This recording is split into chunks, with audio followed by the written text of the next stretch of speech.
overview, and as I said, then we can I'll answer questions on whatever's on your mind. So the one mantra that you've heard over and over again, you probably don't take the Secretary and the President's speeches to your bedside table as I have to do, but if you did, the one mantra you'd hear over and over again is that our relations with other nations are grounded on the principles of mutual interest, mutual respect, and mutual responsibility. And I'd like to talk about each of those, because that, I think, is the best encapsulation of how we approach the world. And it's an encapsulation that should be both familiar and encouraging to all of you, since I think in many ways it captures the business of diplomacy. So first, note the emphasis on mutual. It's striking that those three principles, mutual interest, mutual respect, mutual responsibility, the emphasis on mutual is just a recognition of the central fact of our time, the deep, deep, deep interconnectedness of all of us. That's even beyond the mantra of interdependence, which was, the 1980s, the 1990s, probably really beginning the 1950s and 1960s. But interconnectedness is more than interdependence. Interdependence is nations mutually dependent on each other. Interconnectedness is the tremendous connections between people. Things like my 13 and 11-year-old sons doing their math homework on a global website where they're working out math problems with kids from Australia and Tanzania and Europe. All the corporations, all the NGOs, the interconnectedness of people. Against that backdrop, the recognition that if we're going to get anything done, it has to be mutual. It's got to be with other nations and other groups of nations. What's that?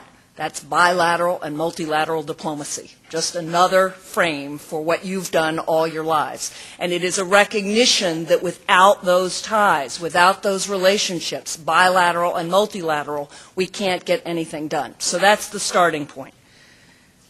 That doesn't mean, I should hasten to say, that we do everything with everybody. We're also prepared to do things with smaller groups of nations or just a couple of nations if that's what it takes. But it does say, look, our acting alone generally doesn't get the job done.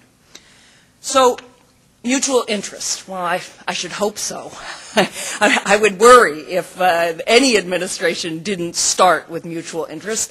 In fact, in the QDDR, one of our jobs is to try to delineate what state does versus what U.S. aid does in as clear a fashion as possible, which is harder these days because more and more of what many of our new State Department programs does look a lot like what USAID does on the ground in terms of running programs, building capacity.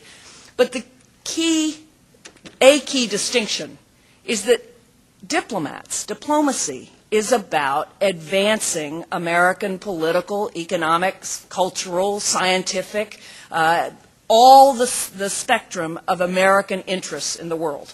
That's how I think of what diplomacy is about. So I should hope that we start with mutual interest.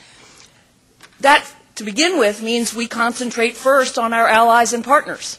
They're the countries for whom we have enshrined mutual interests, our allies in legal documents, and our close partners through deep relationships that have been cultivated over generations. So we start there in a world where we rest our relations on mutual interest. But the next tier is emerging powers.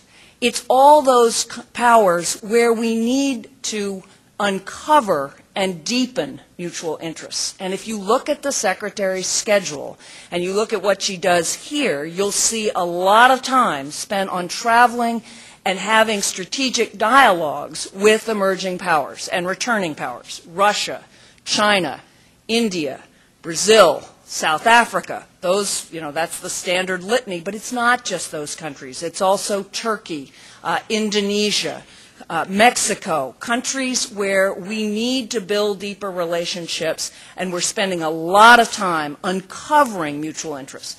Doesn't mean all our interests are mutual. And if you'll remember the Secretary's first trip abroad, she went to China, and she said, I'm not going to let human rights stand in the way of a dialogue on clean energy and global warming. Now, that was widely interpreted as her saying she didn't care about human rights, which to anyone who knows anything about Secretary Clinton was ridiculous. She spent, her first trip to China, she said women's rights are human rights and human rights are women's rights. So that was ridiculous. But what she was saying was where we have mutual interests, and we certainly have a mutual interest in cleaner energy and fighting global warming, we're going to have an intense dialogue and try to structure cooperation on that basis. So mutual interest means uncovering those areas of mutual interest, but then also agreeing to disagree where we disagree and standing very firm on that.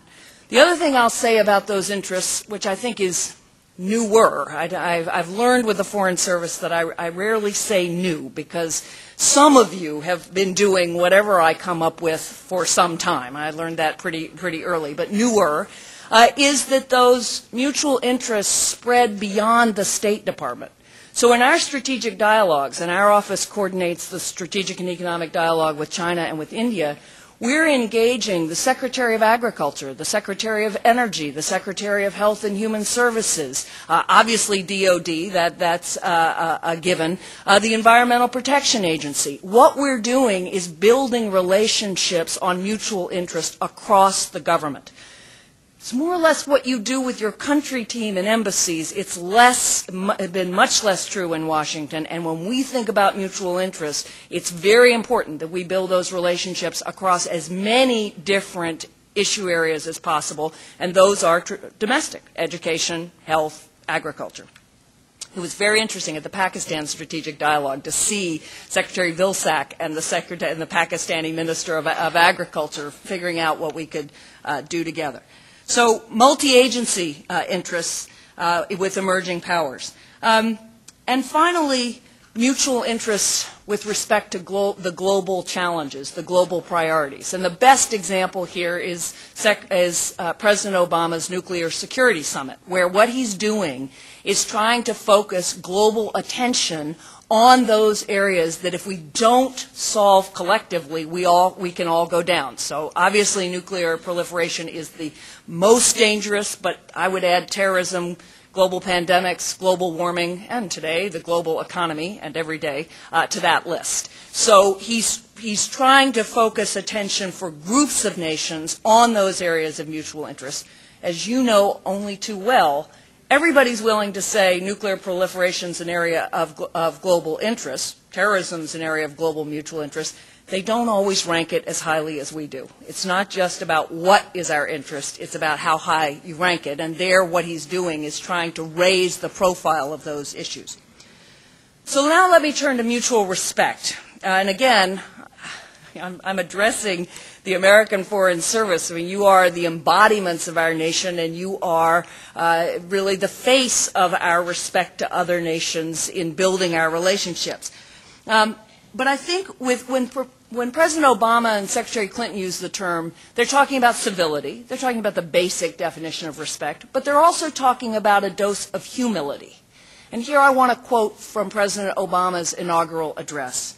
He said, "Generations of Americans knew that our power grows through its prudent use. Our security emanates from the justness of our cause, the force of our example, and the tempering qualities of humility and restraint."